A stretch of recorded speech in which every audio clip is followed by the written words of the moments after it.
The September 11 attacks, commonly known as 9/11s, were 4 coordinated suicide terrorist attacks carried out by the militant Islamic extremist network al-Qaeda against the United States on Tuesday, September 11, 2001.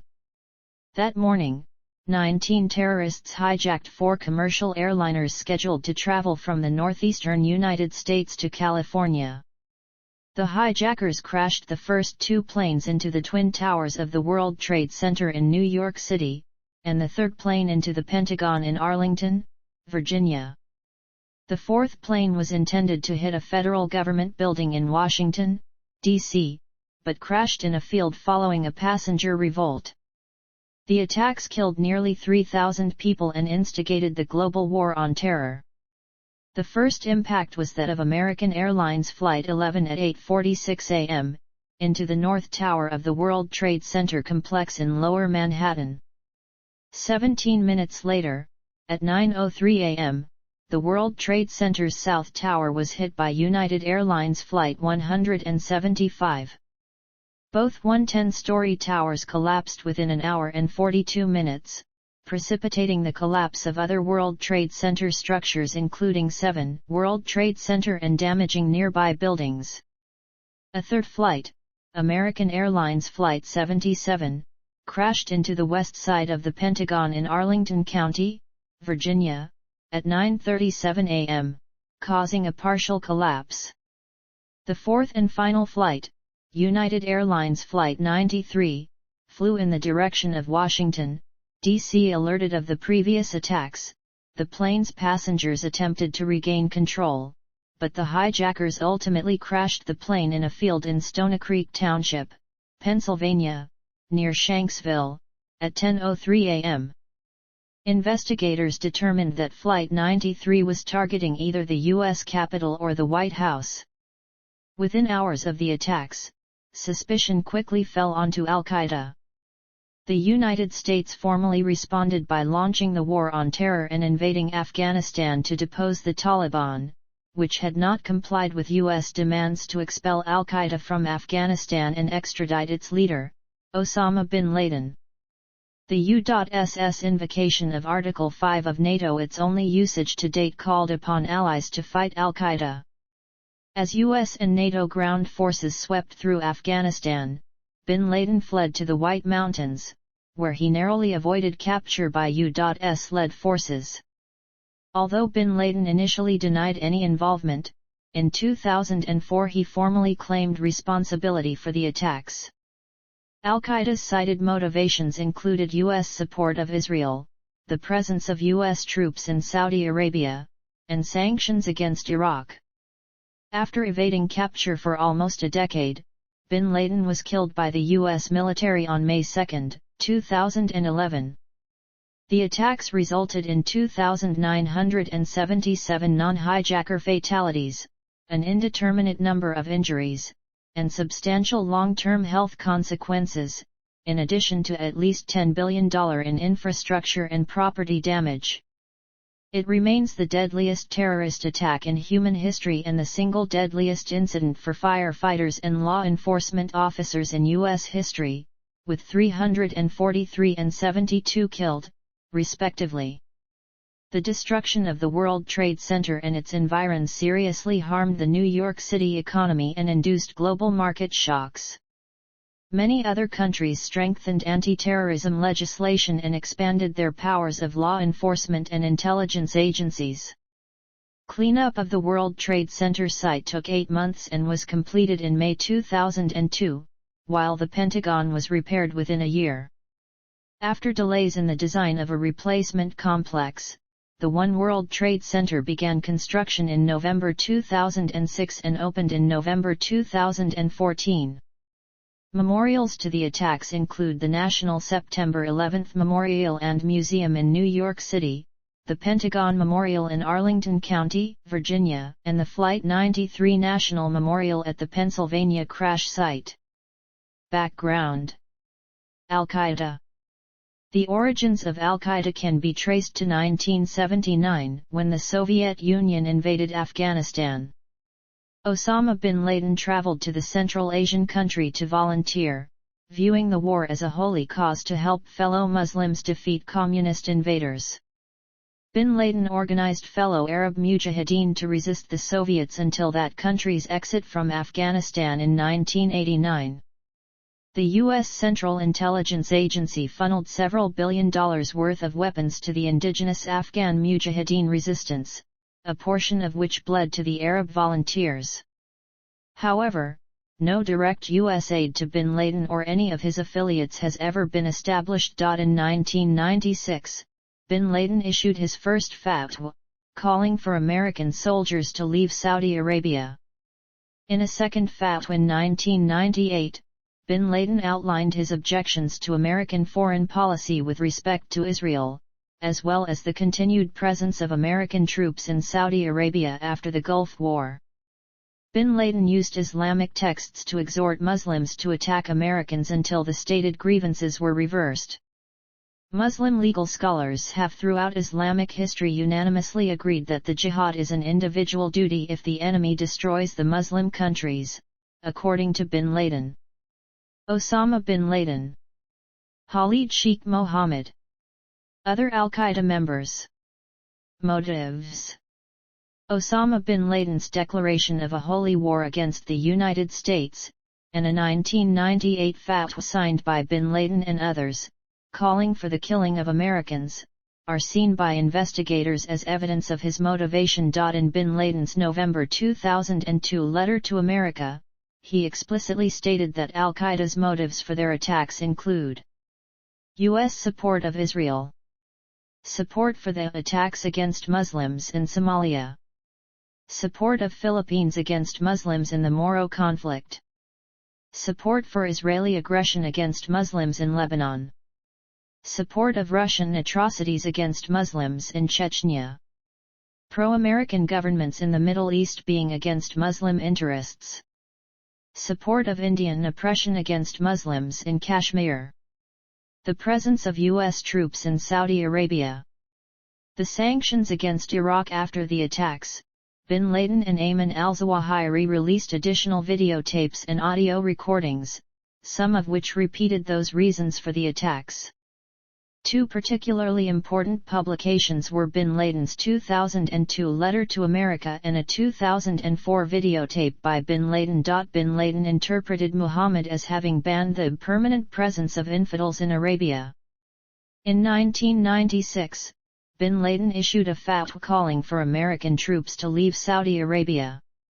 In 1998, al-Qaeda wrote, for over 7 years the United States has been occupying the lands of Islam in the holiest of places, the Arabian Peninsula, plundering its riches, dictating to its rulers, humiliating its people, terrorizing its neighbors, and turning its bases in the peninsula into a spearhead through which to fight the neighboring Muslim peoples.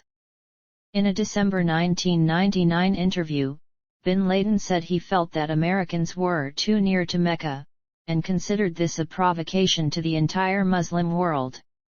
One analysis of suicide terrorism suggested that without U.S. troops in Saudi Arabia, al-Qaeda likely would not have been able to get people to commit to suicide missions. In the 1998 fatwa, al-Qaeda identified the Iraq sanctions as a reason to kill Americans, condemning the protracted blockade among other actions that constitute a declaration of war against Allah, His Messenger, and Muslims.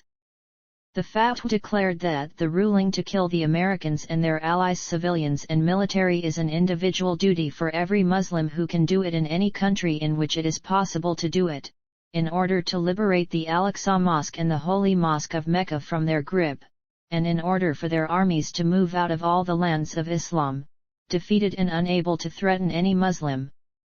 In 2004, Bin Laden claimed that the idea of destroying the towers had first occurred to him in 1982, when he witnessed Israel's bombardment of high-rise apartment buildings during the 1982 Lebanon War. Some analysts, including political scientists John Mearsheimer and Stephen Walt, also claimed that U.S. support of Israel was one motive for the attacks.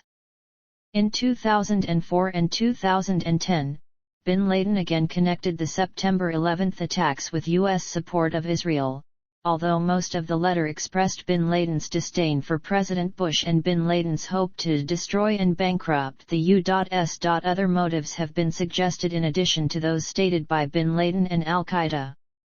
Some authors suggested the humiliation that resulted from the Islamic world falling behind the Western world. This discrepancy was rendered especially visible by globalization and a desire to provoke the U.S. into a broader war against the Islamic world in the hope of motivating more allies to support al-Qaeda. Similarly, others have argued that 9/11 was a strategic move with the objective of provoking America into a war that would incite a pan-Islamic revolution. Documents seized during the 2011 operation that killed bin Laden included a few notes handwritten by bin Laden in September 2002 with the heading "The Birth of the Idea of September 11." In these notes he describes how he was inspired by the crash of Egypt Air Flight 990 on October 31, 1999, which was deliberately crashed by co-pilot Gamil al-Batouti. This is how the idea of 9/11 was conceived and developed in my head, and that is when we began the planning. Bin Laden continued, adding that no one but Abu Hafs and Abu al-Khair knew about it at the time. The 9/11 Commission report identified Khalid Sheikh Mohammed as the architect of 9/11, but he is not mentioned in bin Laden's notes. Planning. The attacks were conceived by Khalid Sheikh Mohammed, who first presented it to Osama bin Laden in 1996. At that time, bin Laden and al-Qaeda were in a period of transition, having just relocated back to Afghanistan from Sudan. The 1998 African embassy bombings and bin Laden's February 1998 fatwa marked a turning point of al-Qaeda's terrorist operation, as bin Laden became intent on attacking the United States.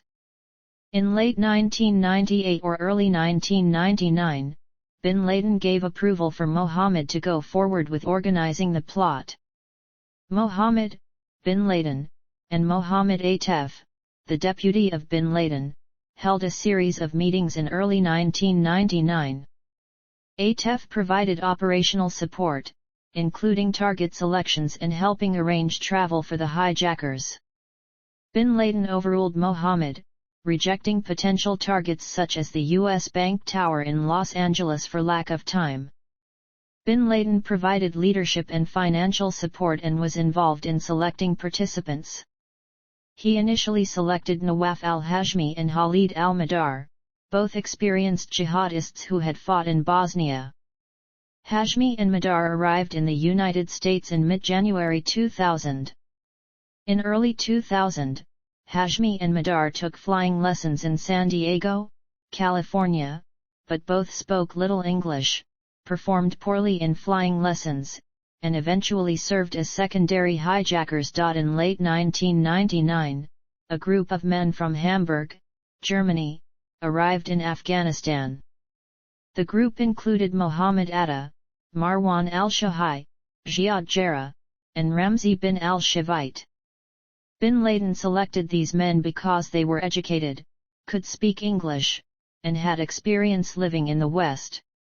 New recruits were routinely screened for special skills, and al-Qaeda leaders consequently discovered that Hani Hanjour already had a commercial pilot's license.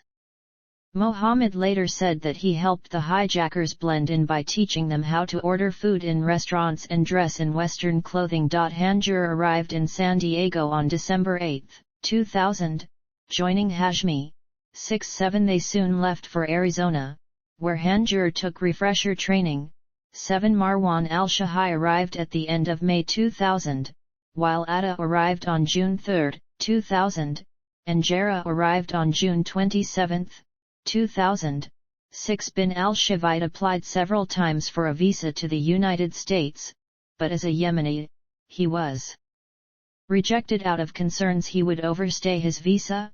14 Bin al-Shivite stayed in Hamburg, providing coordination between Atta and Mohammed. 16 The 3 Hamburg cell members all took pilot training in South Florida at Huffman Aviation. 6 In the spring of 2001, the secondary hijackers began arriving in the United States. In July 2001, Atta met with Bin al-Shivite in Spain, where they coordinated details of the plot, including final target selection.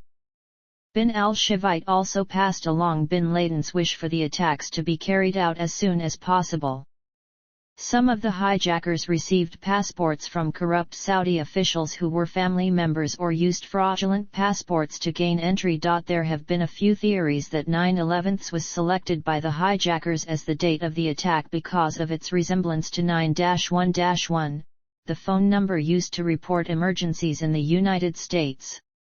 However, Lawrence Wright wrote that the hijackers chose the date when John III Sobieski, the King of Poland and Grand Duke of Lithuania, began the battle which turned back the Ottoman Empire's Muslim armies that were attempting to capture Vienna on September 11, 1683. During 1683, Vienna was the seat of the Holy Roman Empire and Habsburg monarchy, both major powers in Europe at the time. For Osama bin Laden, this was a date when the West gained some dominance over Islam, and by attacking on this date, he hoped to make a step in Islam winning the war for worldwide power and influence. Prior intelligence. In late 1999, al-Qaeda associate Walid bin Attash contacted Madar, telling him to meet him in Kuala Lumpur, Malaysia. Hashmi and Abu Bara al-Yemeni would also be in attendance. The NSA intercepted a telephone call mentioning the meeting, Madar, and the name Nawaf. While the agency feared something nefarious might be afoot, it took no further action. The CIA had already been alerted by Saudi intelligence about the status of Madar and Hashmi as al-Qaeda members, and a CIA team broke into Madar's Dubai hotel room and discovered that Madar had a U.S. visa. While Alex Station alerted intelligence agencies worldwide about this fact, it did not share this information with the FBI.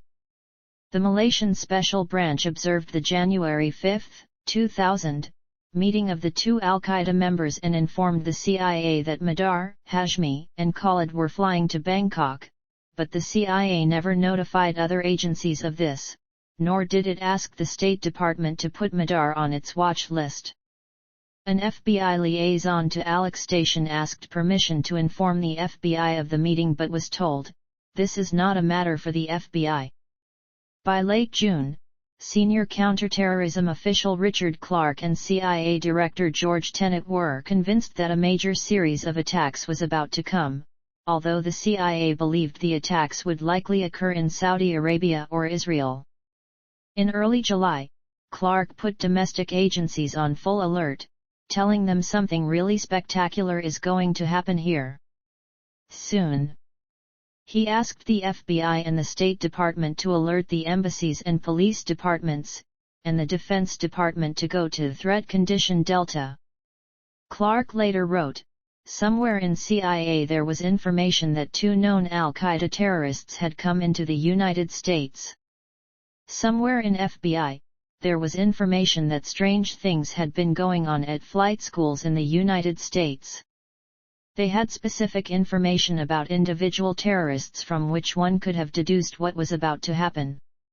None of that information got to me or the White House."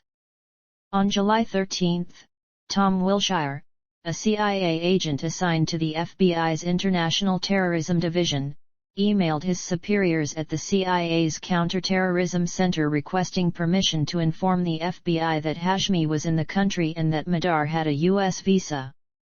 The CIA never responded. The same day in July, Margaret Gillespie, an FBI analyst working in the CTC, was told to review material about the Malaysia meeting. She was not told of the participants' presence in the U.S. The CIA gave Gillespie surveillance photos of Madar and Hashmi from the meeting to show to FBI counterterrorism but did not tell her their significance.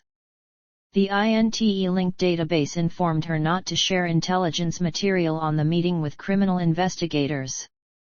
When shown the photos, the FBI were refused more details on their significance, and they were not given Madar's date of birth nor passport number. In late August 2001, Gillespie told the INS, the State Department, the Customs Service, and the FBI to put Hashmi and Madar on their watch lists, but the FBI was prohibited from using criminal agents in searching for the duo, hindering their efforts. Also in July, a Phoenix-based FBI agent sent a message to FBI headquarters, Alex Station, and FBI agents in New York alerting them to the possibility of a coordinated effort by Osama bin Laden to send students to the United States to attend civil aviation universities and colleges. The agent, Kenneth Williams, suggested the need to interview all flight school managers and identify all Arab students seeking flight training. In July, Jordan alerted the U.S. that al-Qaeda was planning an attack on the U.S. Months later, Jordan notified the U.S. that the attack's codename was The Big Wedding and that it involved airplanes. On August 6, 2001, the CIA's Presidential Daily Brief, designated for the president only, was entitled Bin Laden Determined to Strike in U.S. The memo noted that FBI information indicates patterns of suspicious activity in this country consistent with preparations for hijackings or other types of attacks. In mid-August, one Minnesota flight school alerted the FBI about Zacharias Moussaoui, who had asked suspicious questions. The FBI found that Moussaoui was a radical who had traveled to Pakistan, and the INS arrested him for overstaying his French visa.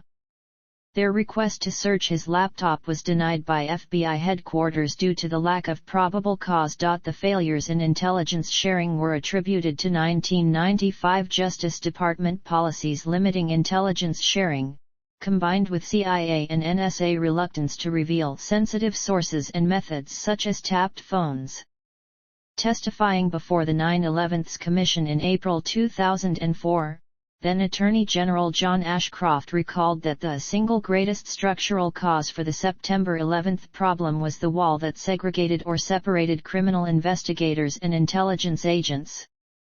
Clark also wrote, "Here were failures to get information to the right place at the right time." Attacks.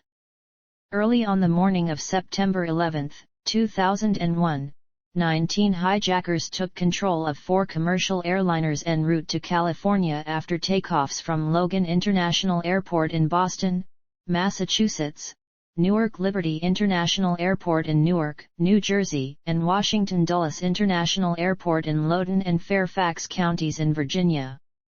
Large planes with long coast-to-coast flights were selected for hijacking because they would have more fuel. The 4 flights were: American Airlines Flight 11, a Boeing 767 aircraft, departed Logan Airport at 7:59 a.m. en route to Los Angeles with a crew of 11 and 76 passengers, not including 5 hijackers.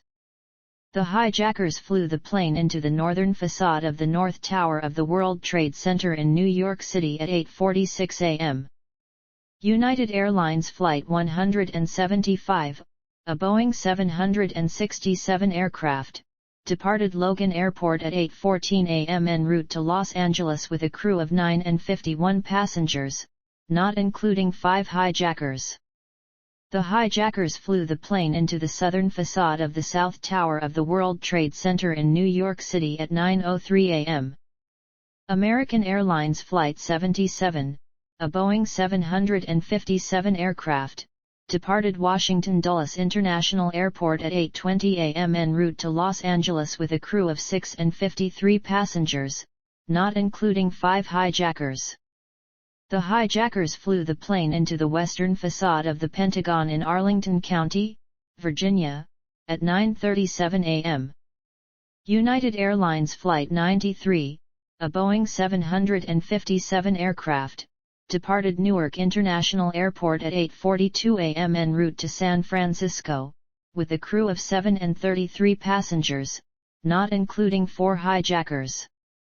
As passengers attempted to subdue the hijackers, the aircraft crashed into a field in Stony Creek Township, Pennsylvania, near Shanksville, at 10:03 a.m. Media coverage was extensive during the attacks and aftermath, beginning moments after the first crash into the World Trade Center. Eastern Daylight Time excluding hijackers including emergency workers including hijackers. The 4 crashes.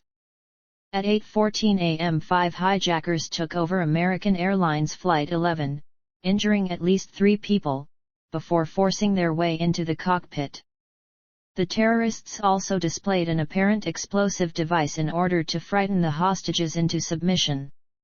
At 8:42 a.m., another group of 5 hijacked United Airlines Flight 175, murdering both pilots and stabbing several crew members before taking control of the aircraft. As was the case with Flight 11, the hijackers used bomb threats to instill fear into the plane's occupants. At 8:46 a.m., Flight 11 was deliberately crashed into the north face of the World Trade Center's North Tower. At 8:51 a.m., shortly after the North Tower was struck and only minutes following the hijacking of Flight 175, American Airlines Flight 77 was also taken over by another group of 5, although there were no reports of a bomb threat or anyone on board being stabbed unlike the first 2 planes. At 9:03 a.m., 17 minutes after the first plane crashed into the North Tower, Flight 175 was flown into the South Tower's southern facade. At 9:28 a.m., 4 men hijacked United Airlines Flight 93 and set course for Washington, D.C. 9 minutes later, at 9:37 a.m., Flight 77 was crashed into the Pentagon, and at 9:57 a.m., the passengers and crew aboard Flight 93, having been made aware of the previous attacks via phone calls, chose to fight back in the hopes of regaining control of the aircraft. Fearing the passengers would gain the upper hand, the hijackers rolled the plane and pitched it into a nosedive, crashing it into a field near Shanksville, Pennsylvania, southeast of Pittsburgh, at 10:03 a.m. The plane was around 20 minutes away from reaching D.C. at the time of the crash, and its target is believed to have been either the Capitol building or the White House. Some passengers and crew members who called from the aircraft using the cabin air phone service and mobile phones provided details. Several hijackers were aboard each plane. They used mace, tear gas, or pepper spray to overcome attendants, and some people aboard had been stabbed. Reports indicated hijackers stabbed and killed pilots, flight attendants, and 1 or more passengers. According to the 9/11 Commission's final report, the hijackers had recently purchased multifunction hand tools and assorted Leatherman-type utility knives with locking blades, but were not found among the possessions left behind by the hijackers. A flight attendant on Flight 11, a passenger on Flight 175, and passengers on Flight 93 said the hijackers had bombs, but one of the passengers said he thought the bombs were fake. The FBI found no traces of explosives at the crash sites, and the 9/11 Commission concluded that the bombs were probably fake. 3 buildings in the World Trade Center collapsed due to fire-induced structural failure. The South Tower collapsed at 9:59 a.m., having burned for 56 minutes in a fire caused by the impact of United Airlines Flight 175 and the explosion of its fuel. The North Tower collapsed at 10:28 a.m. after burning for 102 minutes. When the North Tower collapsed, debris fell on the nearby 7 World Trade Center building, damaging the building and starting fires. These fires burned for nearly 7 hours, compromising the building's structural integrity, and 7 WTC collapsed at 5:21 p.m. The west side of the Pentagon sustained significant damage. At 9:42 a.m., the Federal Aviation Administration grounded all civilian aircraft within the continental U.S., and civilian aircraft already in flight were told to land immediately.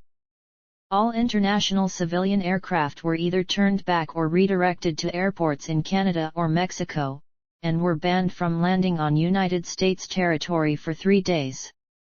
The attacks created widespread confusion among news organizations and air traffic controllers. Among the unconfirmed and often contradictory news reports aired throughout the day, one of the most prevalent said a car bomb had been detonated at the U.S. State Department's headquarters in Washington, D.C. Another jet was suspected of having been hijacked, but the aircraft responded to controllers and landed safely in Cleveland, Ohio. In an April 2002 interview, Khalid Sheikh Mohammed and Ramzi bin al-Shivite, who are believed to have organized the attacks, said Flight 93's intended target was the United States Capitol, not the White House. During the planning stage of the attacks, Mohammed Atta thought the White House might be too tough a target and sought an assessment from Hani Hanjour.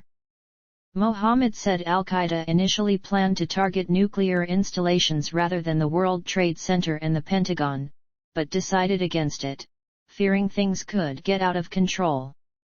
Final decisions on targets, according to Mohammed, were left in the hands of the pilots. If any pilot could not reach his intended target, he was to crash the plane. Casualties. The attacks are the deadliest terrorist attacks in world history, causing the deaths of 2,996 people and injuring thousands of others. The death toll included 265 on the 4 planes, 2,606 in the World Trade Center and in the surrounding area, and 125 at the Pentagon. Most who died were civilians, the rest included 343 firefighters, 72 law enforcement officers, 55 military personnel, and the 19 terrorists. After New York, New Jersey lost the most state citizens. More than 90 countries lost citizens in the attacks. For example, the 67 Britons who died were more than in any other terrorist attack anywhere. In Arlington County, Virginia, 125 Pentagon workers died when Flight 77 crashed into the building's western side. 70 were civilians and 55 were military personnel, many of whom worked for the United States Army or the United States Navy.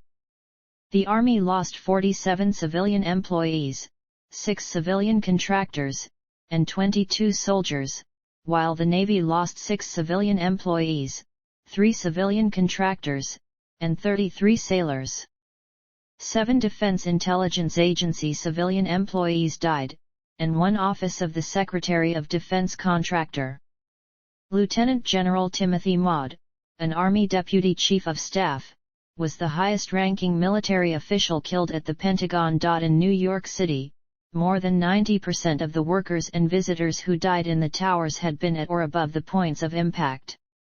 In the North Tower, 1,344 people at, above, or directly below the point of impact were trapped and died in the fires or from smoke inhalation, fell or jumped from the tower to escape the smoke and flames, or were killed in the building's collapse.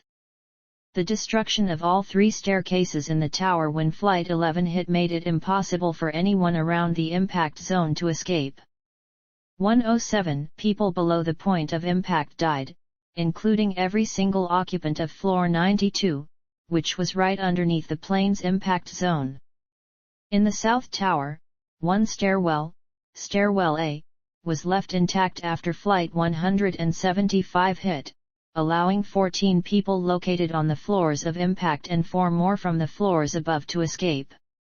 New York City 9-1-1 operators who received calls from people inside the tower were not well informed of the situation as it rapidly unfolded and as a result, told callers not to descend the tower on their own. In total 630 people died in the South Tower, fewer than half the number killed in the North Tower. In stark contrast to the North Tower, where nearly 200 people fell to their deaths from above the impact zone, only 3 people were spotted jumping or falling from the upper floors of the South Tower. Casualties in the South Tower were significantly reduced because some occupants decided to leave the building as soon as the North Tower was struck, and because Rick Rescorlaw, head of security at Morgan Stanley, defied an order to remain in place and evacuated almost all of the company's 2,700 employees in the South Tower to safety after Flight 11 had struck the North Tower.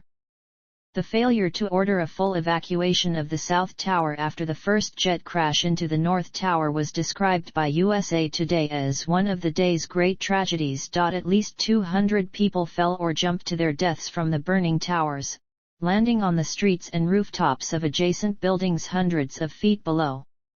Some occupants of each tower above the point of impact made their way toward the roof in the hope of helicopter rescue, but the roof access doors were locked. No plan existed for helicopter rescues, and the combination of roof equipment, thick smoke, and intense heat prevented helicopters from approaching. A total of 411 emergency workers died as they tried to rescue people and fight fires. The New York City Fire Department lost 343 firefighters, including a chaplain and 2 paramedics. The New York City Police Department lost 23 officers. The Port Authority Police Department lost 37 officers. 8 emergency medical technicians and paramedics from private emergency medical services units were killed. Cantor Fitzgerald LP lost 658 employees, considerably more than any other employer.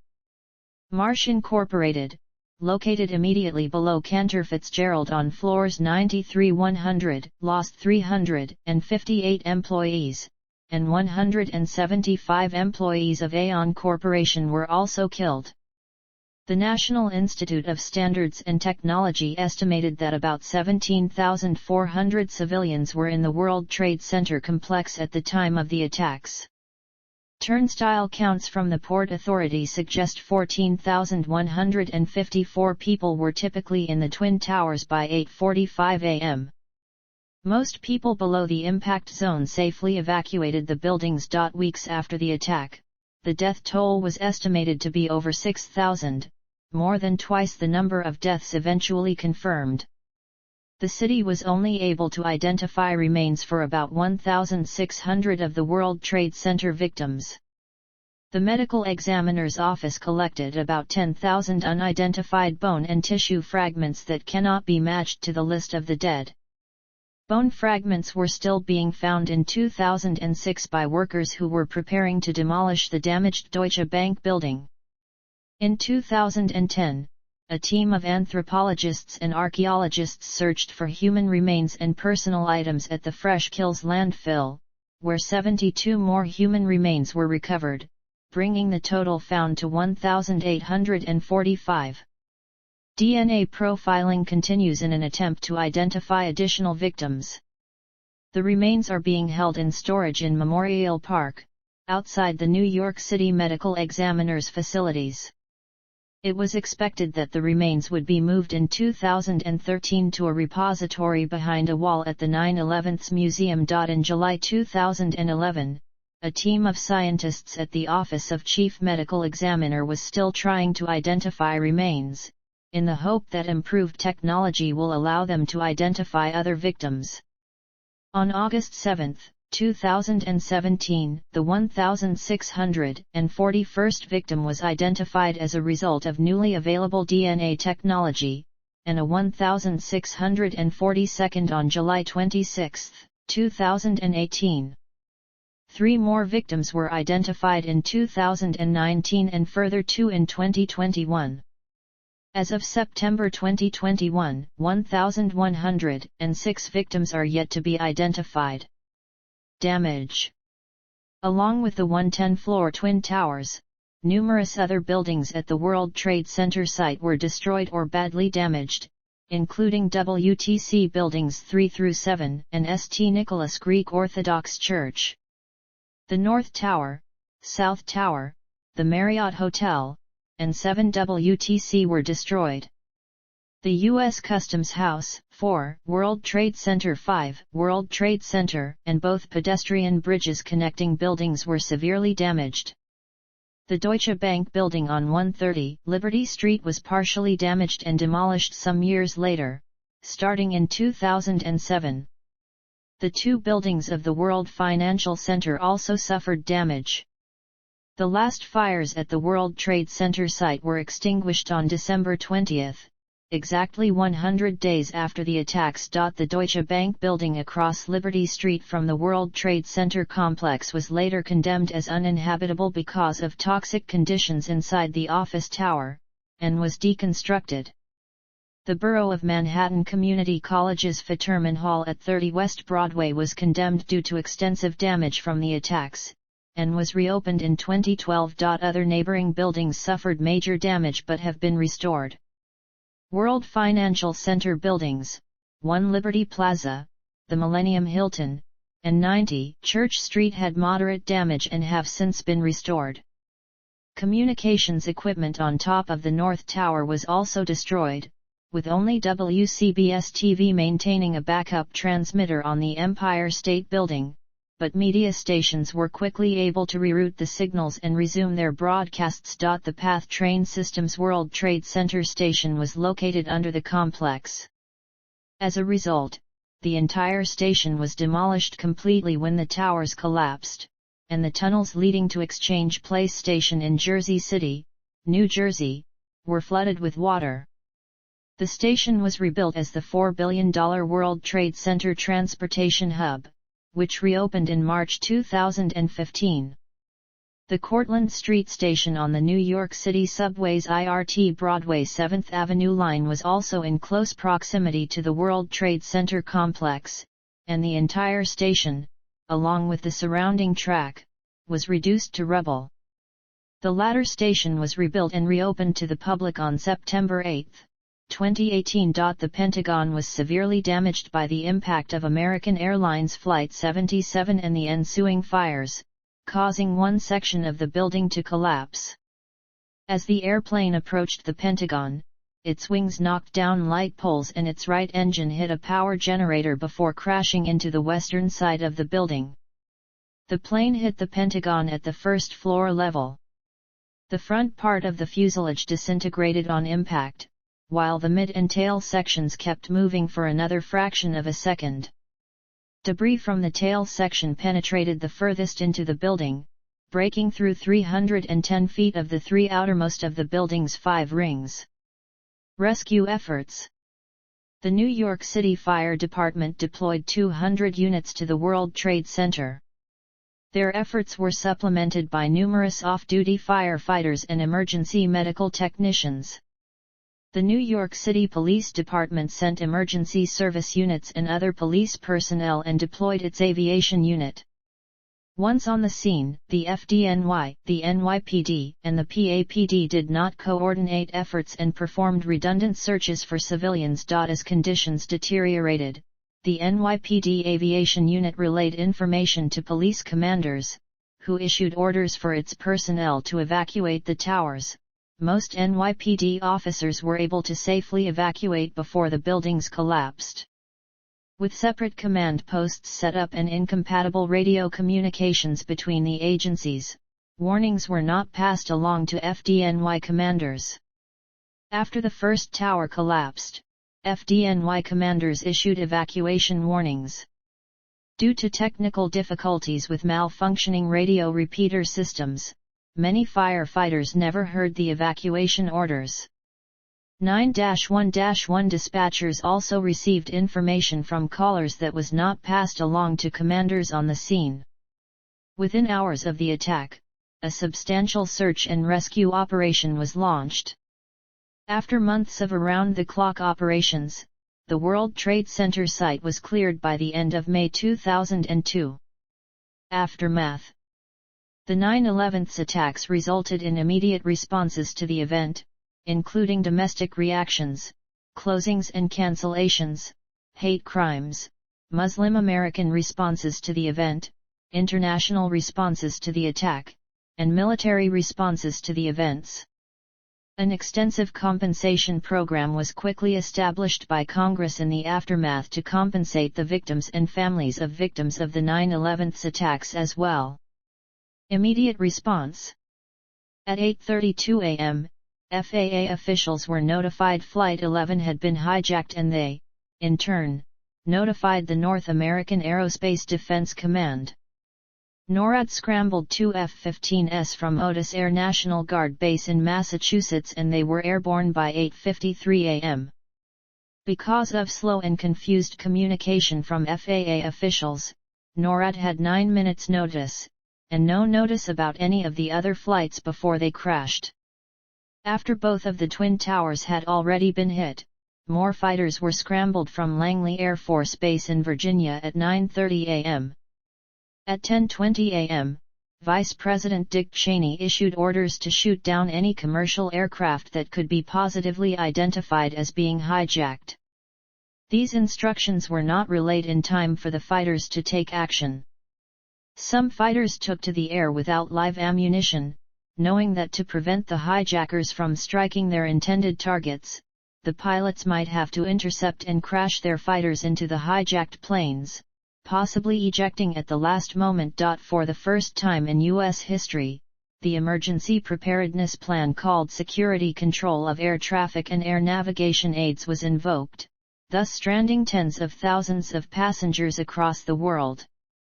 Ben Sliney, in his first day as the National Operations Manager of the FAA, ordered that American airspace would be closed to all international flights, causing about 500 flights to be turned back or redirected to other countries.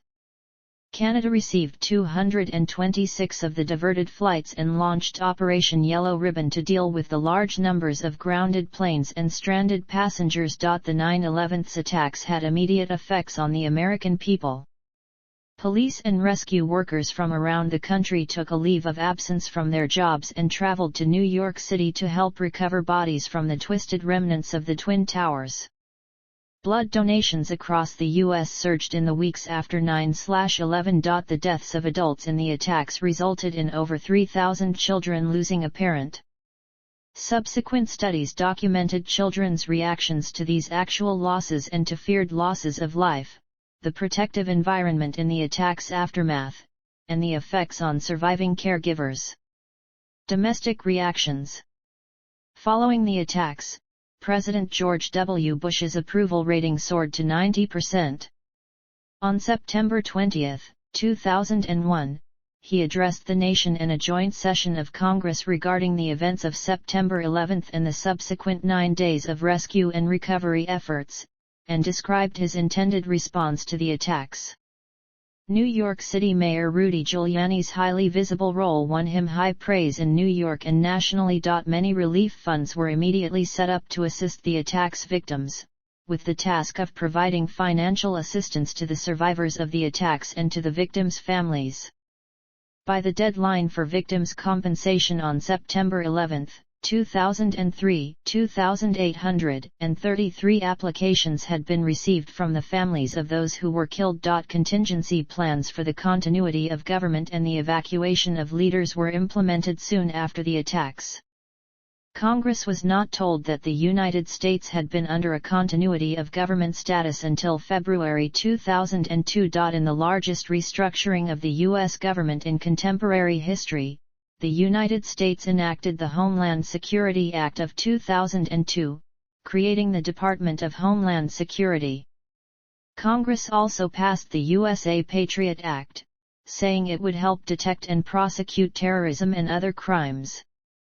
Civil liberties groups have criticized the Patriot Act, saying it allows law enforcement to invade citizens' privacy and that it eliminates judicial oversight of law enforcement and domestic intelligence. In an effort to effectively combat future acts of terrorism, the National Security Agency was given broad powers. NSA commenced warrantless surveillance of telecommunications, which was sometimes criticized since it permitted the agency to eavesdrop on telephone and email communications between the United States and people overseas without a warrant. In response to requests by various intelligence agencies, the United States Foreign Intelligence Surveillance Court permitted an expansion of powers by the U.S. government in seeking, obtaining, and sharing information on U.S. citizens as well as non-U.S. people from around the world. Hate crimes. Discrimination and racial profiling. Muslim American response. Interfaith efforts. International reactions. The attacks were denounced by mass media and governments worldwide. Across the globe, nations offered pro-American support and solidarity. Leaders in most Middle Eastern countries, as well as Libya and Afghanistan, condemned the attacks. Iraq was a notable exception, with an immediate official statement that, the American cowboys are reaping the fruit of their crimes against humanity. The government of Saudi Arabia officially condemned the attacks, but privately many Saudis favored bin Laden's cause. Although Palestinian Authority President Yasser Arafat also condemned the attacks, there were reports of celebrations of disputed size in the West Bank, Gaza Strip, and East Jerusalem. Palestinian leaders discredited news broadcasters that justified the attacks or showed celebrations, and the authority claimed such celebration do not represent the Palestinians' sentiment, adding that it would not allow a few kids to smear the real face of the Palestinians. Footage by CNN and other news outlets were suggested by a report originating at a Brazilian university to be from 1991. This was later proven to be a false accusation, resulting in a statement being issued by CNN. As in the United States, the aftermath of the attacks saw tensions increase in other countries between Muslims and non-Muslims. United Nations Security Council Resolution 1368 condemned the attacks and expressed readiness to take all necessary steps to respond and combat all forms of terrorism in accordance with their charter. Numerous countries introduced anti-terrorism legislation and froze bank accounts they suspected of al-Qaeda ties. Law enforcement and intelligence agencies in a number of countries arrested alleged terrorists. British Prime Minister Tony Blair said Britain stood shoulder to shoulder with the United States. A few days later, Blair flew to Washington, D.C., to affirm British solidarity with the United States. In a speech to Congress 9 days after the attacks, which Blair attended as a guest, President Bush declared America has no truer friend than Great Britain. Subsequently, Prime Minister Blair embarked on 2 months of diplomacy to rally international support for military action. He held 54 meetings with world leaders and traveled more than 40,000 miles. The U.S. set up the Guantanamo Bay detention camp to hold inmates they defined as illegal enemy combatants. The legitimacy of these detentions has been questioned by the European Union and human rights organizations. On September 25, 2001, Iran's fifth president, Mohammad Khatami, meeting British Foreign Secretary Jack Straw, said, "Iran fully understands the feelings of the Americans about the terrorist attacks in New York and Washington on September 11.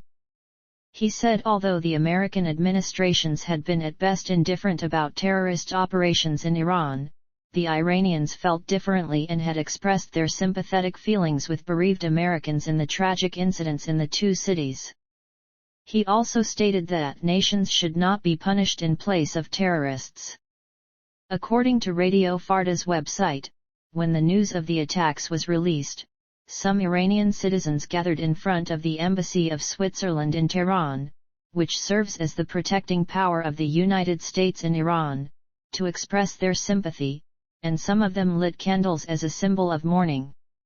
This piece of news at Radio Farda's website also states that in 2011, on the anniversary of the attacks, the United States Department of State published a post at its blog, in which the department thanked the Iranian people for their sympathy and stated that it would never forget Iranian people's kindness on those harsh days.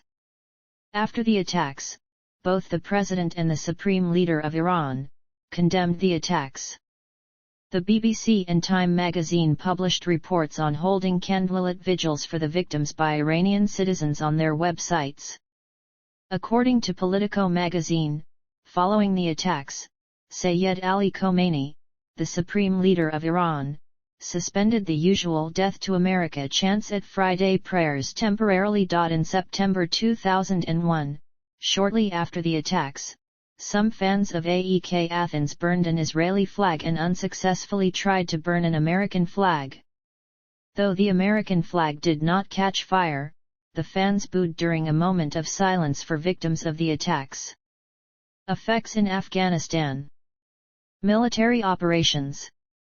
At 2:40 p.m. on September 11, Secretary of Defense Donald Rumsfeld was issuing rapid orders to his aides to look for evidence of Iraqi involvement. According to notes taken by senior policy official Stephen Cambone, Rumsfeld asked for best info fast. Judge whether good enough hit SH at same time. Not only UBL. Cambone's notes quoted Rumsfeld as saying, need to move swiftly, near-term target needs go massive, sweep it all up. Things related and not. In a meeting at Camp David on September 15, the Bush administration rejected the idea of attacking Iraq in response to 9/11. Nonetheless, they later invaded the country with allies, citing Saddam Hussein's support for terrorism. At the time, as many as 7 in 10 Americans believed the Iraqi president played a role in the 9/11 attacks. 3 years later, Bush conceded that he had not. The NATO Council declared that the terrorist attacks on the United States were an attack on all NATO nations that satisfied Article 5 of the NATO Charter. This marked the first invocation of Article 5, which had been written during the Cold War with an attack by the Soviet Union in mind. Australian Prime Minister John Howard, who was in Washington, D.C. during the attacks, invoked Article 4 of the ANZUS Treaty. The Bush administration announced a war on terror, with the stated goals of bringing bin Laden and al-Qaeda to justice and preventing the emergence of other terrorist networks. These goals would be accomplished by imposing economic and military sanctions against states harboring terrorists, and increasing global surveillance and intelligence sharing. On September 14, 2001, the U.S. Congress passed the Authorization for Use of Military Force Against Terrorists. It is still in effect, and grants the President the authority to use all necessary and appropriate force against those whom he determined planned, authorized, committed, or aided the September 11 attacks or who harbored said persons or groups. On October 7, 2001, the war in Afghanistan began when U.S. and British forces initiated aerial bombing campaigns targeting Taliban and al-Qaeda camps, then later invaded Afghanistan with ground troops of the Special Forces. This eventually led to the overthrow of the Taliban's rule of Afghanistan with the fall of Kandahar on December 7, 2001, by U.S.-led coalition forces.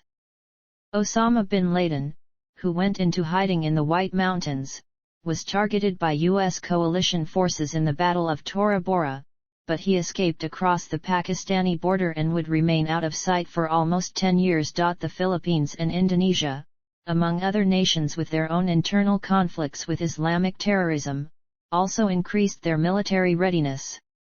The military forces of the United States of America and the Islamic Republic of Iran cooperated with each other to overthrow the Taliban regime, which had had conflicts with the government of Iran. Iran's Quds Force helped U.S. forces and Afghan rebels in the 2001 uprising in Herat. Effects. Health issues.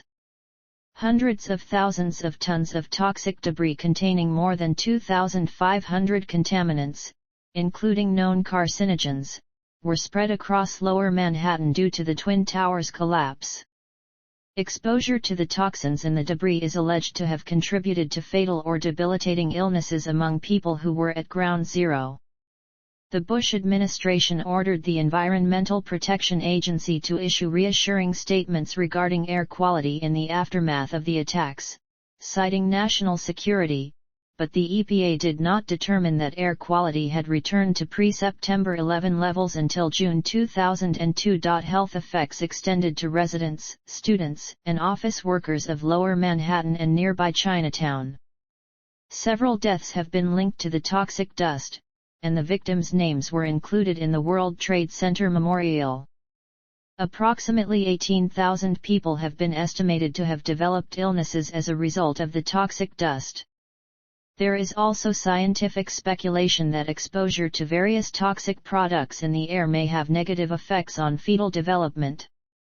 A notable children's environmental health center is currently analyzing the children whose mothers were pregnant during the WTC collapse and were living or working nearby.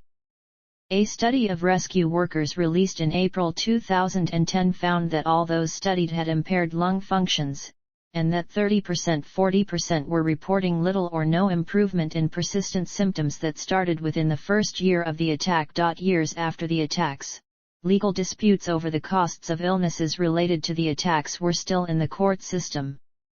On October 17, 2006, a federal judge rejected New York City's refusal to pay for health costs for rescue workers, allowing for the possibility of numerous suits against the city. Government officials have been faulted for urging the public to return to Lower Manhattan in the weeks shortly after the attacks. Christine Todd Whitman, administrator of the EPA in the attacks' aftermath, was heavily criticized by a U.S. district judge for incorrectly saying that the area was environmentally safe. Mayor Giuliani was criticized for urging financial industry personnel to return quickly to the Greater Wall Street area. On December 22, 2010, the United States Congress passed the James L. Zadraga 9/11 Health and Compensation Act, which President Barack Obama signed into law on January 2, 2011. It allocated $4.2 billion to create the World Trade Center Health Program, which provides testing and treatment for people suffering from long-term health problems related to the 9/11 attacks. The WTC Health Program replaced pre-existing 9/11 related health programs such as the Medical Monitoring and Treatment Program and the WTC Environmental Health Center Program. In 2020, the NYPD confirmed that 247 NYPD police officers had died due to 9/11 related illnesses. In September 2022, the FDNY confirmed that the total number of firefighters that died due to 9/11 related illnesses was 299. Both agencies believe that the death toll will rise dramatically in the coming years. The Port Authority of New York and New Jersey Police Department, which is the law enforcement agency which has jurisdiction over the World Trade Center due to the Port Authority of New York and New Jersey owning the site, has confirmed that 4 of its police officers have died of 9/11 related illnesses. The chief of the PAPD at the time, Joseph Morris, made sure that industrial-grade respirators were provided to all PAPD police officers within 48 hours and decided that the same 30 to 40 police officers would be stationed at the World Trade Center pile, drastically lowering the number of total PAPD personnel who would be exposed to the air. The FDNY and NYPD had rotated hundreds, if not thousands, of different personnel from all over New York City to the pile, which exposed so many of them to dust that would give them cancer or other diseases years or decades later. Also, they weren't given adequate respirators and breathing equipment that could have prevented future diseases. Economic. The attacks had a significant economic impact on United States and world markets. The stock exchanges did not open on September 11 and remained closed until September 17. Reopening, the Dow Jones Industrial Average fell 684 points, or 7.1%, to 8,921, a record-setting one-day point decline. By the end of the week, the DJIA had fallen 1,369.7 points, at the time its largest one-week point drop in history. In 2001, U.S. stocks lost $1.4 trillion in valuation for the week. In New York City, about 430,000 job months and $2.8 billion in wages were lost in the first 3 months after the attacks. The economic effects were mainly on the economy's export sectors. The city's GDP was estimated to have declined by $27.3 billion for the last 3 months of 2001 and all of 2002. The U.S. government provided $11.2 billion in immediate assistance to the government of New York City in September 2001, and $10.5 billion in early 2002 for economic development and infrastructure needs. Also hurt were small businesses in Lower Manhattan near the World Trade Center, resulting in lost jobs and their consequent wages. Assistance was provided by Small Business Administration loans, federal government community development block grants, and economic injury disaster loans. Some 31,900,000 square feet of Lower Manhattan office space was damaged or destroyed. Many wondered whether these jobs would return, and if the damaged tax base would recover. Studies of 9/11's economic effects show the Manhattan office real estate market and office employment were less affected than first feared, because of the financial services industry's need for face-to-face interaction. North American airspace was closed for several days after the attacks and air travel decreased upon its reopening, leading to a nearly 20% cutback in air travel capacity, and exacerbating financial problems in the struggling U.S. airline industry. The September 11 attacks also led to the U.S. wars in Afghanistan and Iraq, as well as additional homeland security spending, totaling at least $5 trillion. Cultural influence. The impact of 9/11 extends beyond geopolitics and into society and culture in general. Immediate responses to 9/11 included greater focus on home life and time spent with family, higher church attendance, and increased expressions of patriotism such as the flying of American flags. The radio industry responded by removing certain songs from playlists, and the attacks have subsequently been used as background, narrative, or thematic elements in film, music, literature, and humor.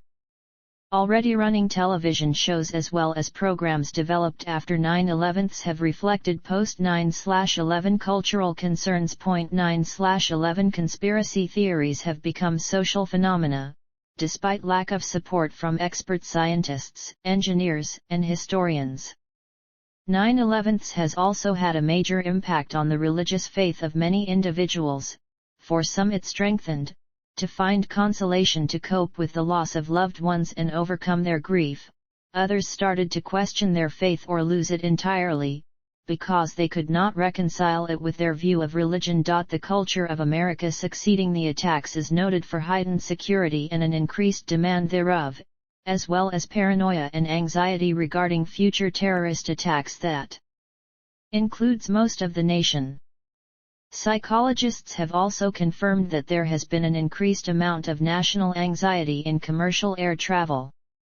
Anti-Muslim hate crimes rose nearly tenfold in 2001 and have subsequently remained roughly 5 times higher than the pre-9/11 rate.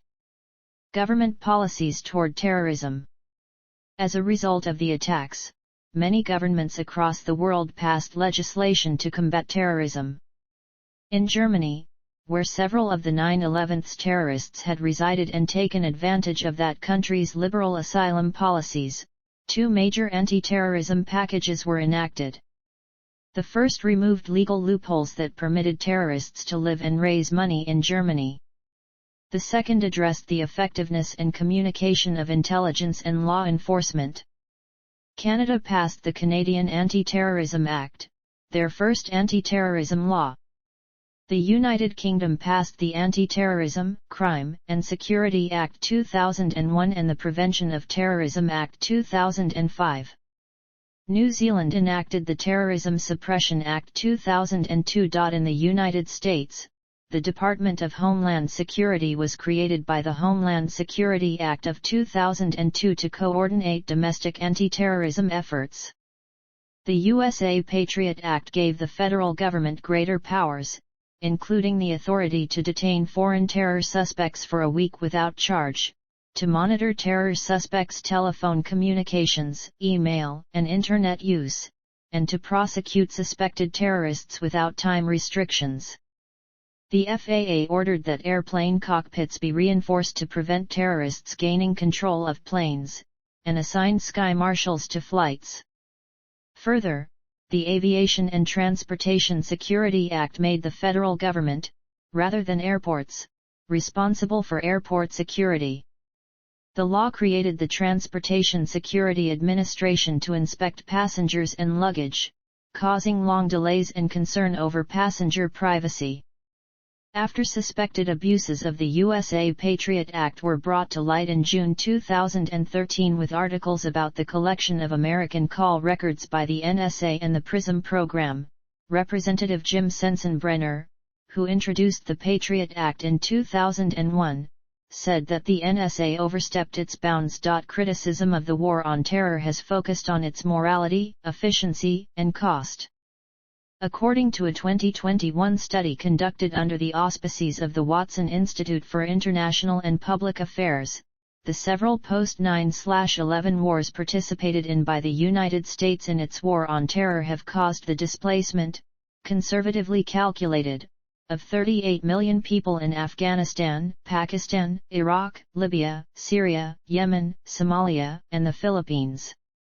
The study estimated these wars caused the deaths of 897,000 to 929,000 people and cost $8 trillion. The U.S. Constitution and U.S. law prohibits the use of torture, yet such human rights violations occurred during the War on Terror under the euphemism enhanced interrogation. In 2005, The Washington Post and Human Rights Watch published revelations concerning CIA flights and black sites, covered prisons operated by the CIA. The term torture by proxy is used by some critics to describe situations in which the CIA and other U.S. agencies have transferred suspected terrorists to countries known to employ torture. Investigations. FBI.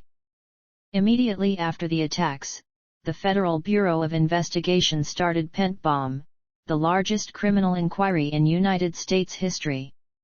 At its height, more than half of the FBI's agents worked on the investigation and followed 500,000 leads. The FBI concluded that there was clear and irrefutable evidence linking al-Qaeda and bin Laden to the attacks.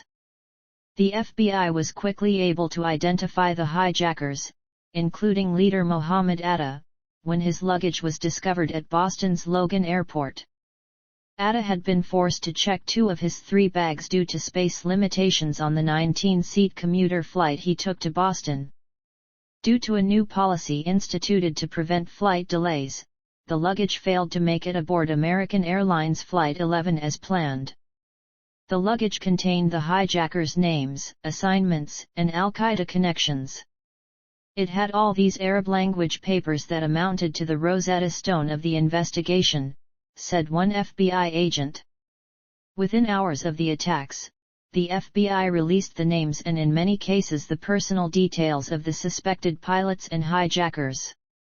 Abu Jandal, who served as bin Laden's chief bodyguard for years, confirmed the identity of 7 hijackers as al-Qaeda members during interrogations with the FBI on September 17.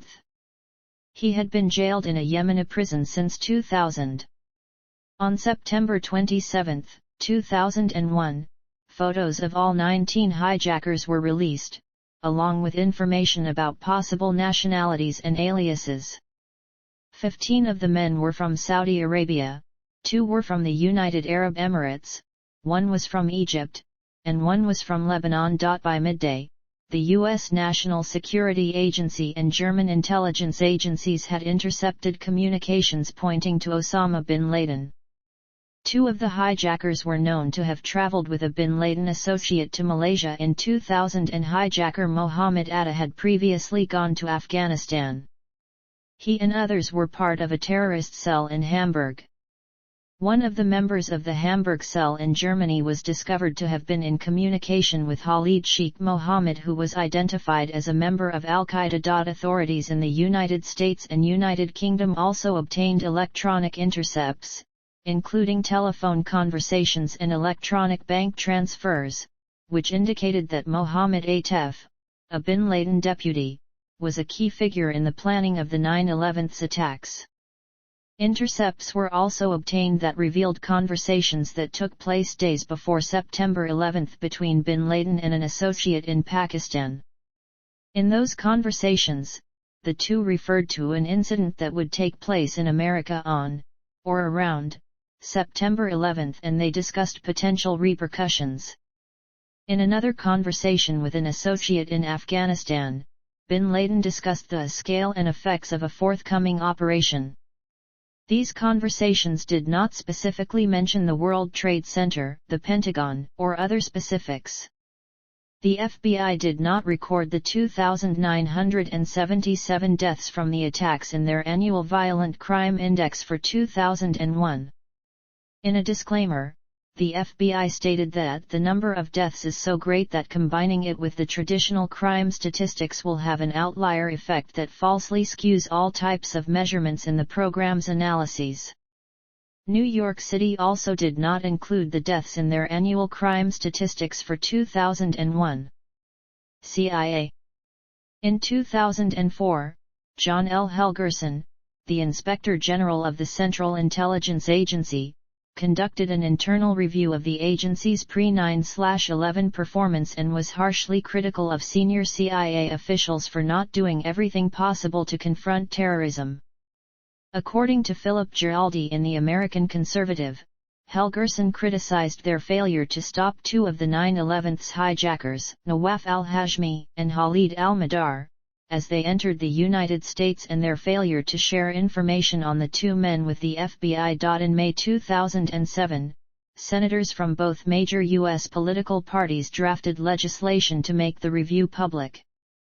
One of the backers, Senator Ron Wyden, said, "The American people have a right to know what the Central Intelligence Agency was doing in those critical months before 9/11. The report was released in 2009 by President Barack Obama. Congressional inquiry. In February 2002, the Senate Select Committee on Intelligence and the House Permanent Select Committee on Intelligence formed a joint inquiry into the performance of the U.S. intelligence community. Their 832-page report released in December 2002 detailed failings of the FBI and CIA to use available information, including about terrorists the CIA knew were in the United States, in order to disrupt the plots. The joint inquiry developed its information about possible involvement of Saudi Arabian government officials from non-classified sources. Nevertheless, the Bush administration demanded 28 related pages remain classified. In December 2002, the inquiry's chair Bob Graham revealed in an interview that there was evidence that there were foreign governments involved in facilitating the activities of at least some of the terrorists in the United States. September 11 victim families were frustrated by the unanswered questions and redacted material from the congressional inquiry and demanded an independent commission. September 11 victim families, members of Congress and the Saudi Arabian government are still seeking release of the documents. In June 2016, CIA Chief John Brennan said that he believes 28 redacted pages of a congressional inquiry into 9/11 will soon be made public, and that they will prove that the government of Saudi Arabia had no involvement in the September 11 attacks. In September 2016, the Congress passed the Justice Against Sponsors of Terrorism Act that would allow relatives of victims of the September 11 attacks to sue Saudi Arabia for its government's alleged role in the attacks. 9/11's Commission. The National Commission on Terrorist Attacks upon the United States, chaired by Thomas Keane and Lee H. Hamilton, was formed in late 2002 to prepare a thorough account of the circumstances surrounding the attacks, including preparedness for and the immediate response to the attacks. On July 22, 2004, the Commission issued the 9/11's Commission Report. The report detailed the events of 9/11's, found the attacks were carried out by members of al-Qaeda, and examined how security and intelligence agencies were inadequately coordinated to prevent the attacks. Formed from an independent bipartisan group of mostly former senators, representatives, and governors, the commissioners explained, "We believe the 9/11's attacks revealed four kinds of failures: in imagination, policy, capabilities, and management." The Commission made numerous recommendations on how to prevent future attacks, and in 2011 was dismayed that several of its recommendations had yet to be implemented. National Institute of Standards and Technology. The U.S. National Institute of Standards and Technology investigated the collapses of the Twin Towers and 7WTC. The investigations examined why the buildings collapsed and what fire protection measures were in place, and evaluated how fire protection systems might be improved in future construction. The investigation into the collapse of 1 WTC and 2 WTC was concluded in October 2005 and that of 7 WTC was completed in August 2008. NIST found that the fireproofing on the Twin Towers steel infrastructures was blown off by the initial impact of the planes and that had this not occurred, the towers likely would have remained standing. A 2007 study of the North Tower's collapse published by researchers of Purdue University determined that since the plane's impact had stripped off much of the structure's thermal insulation, the heat from a typical office fire would have softened and weakened the exposed girders and columns enough to initiate the collapse regardless of the number of columns cut or damaged by the impact. The director of the original investigation stated that the towers really did amazingly well. The terrorist aircraft didn't bring the buildings down, it was the fire which followed.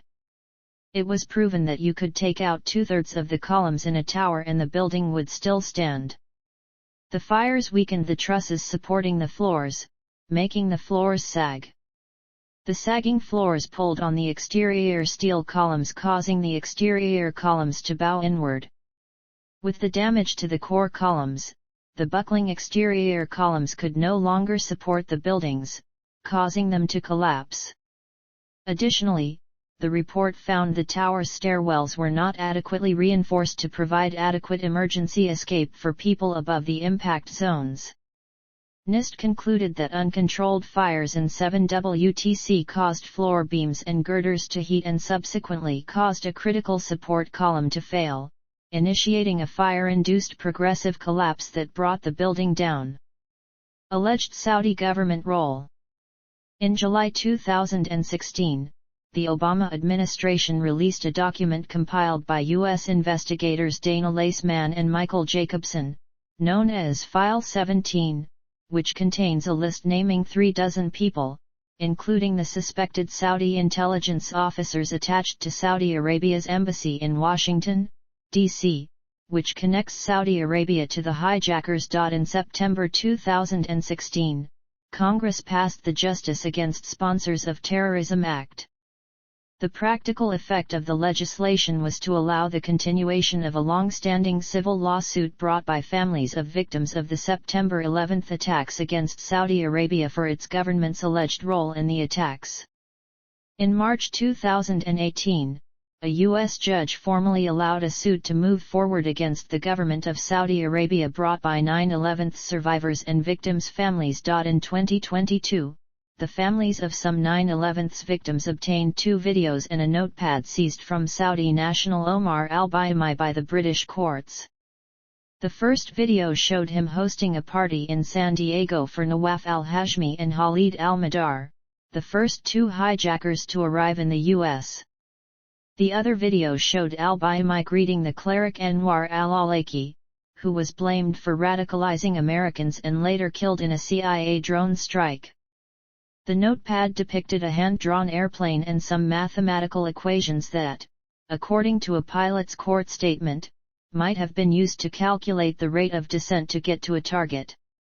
According to a 2017 FBI memo, from the late 1990s up until the 9/11 attack, al-Bayyumi was a paid co-optee of the Saudi General Intelligence Presidency. As of April 2022, he is believed to be living in Saudi Arabia, which has denied any involvement in 9/11's. Rebuilding. On the day of the attacks, New York City Mayor Rudy Giuliani stated, "We will rebuild.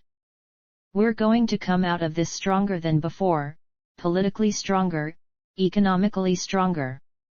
The skyline will be made whole again."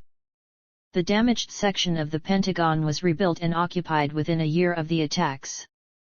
The temporary World Trade Center PATH station opened in late 2003 and construction of the new 7 World Trade Center was completed in Indiana 2006.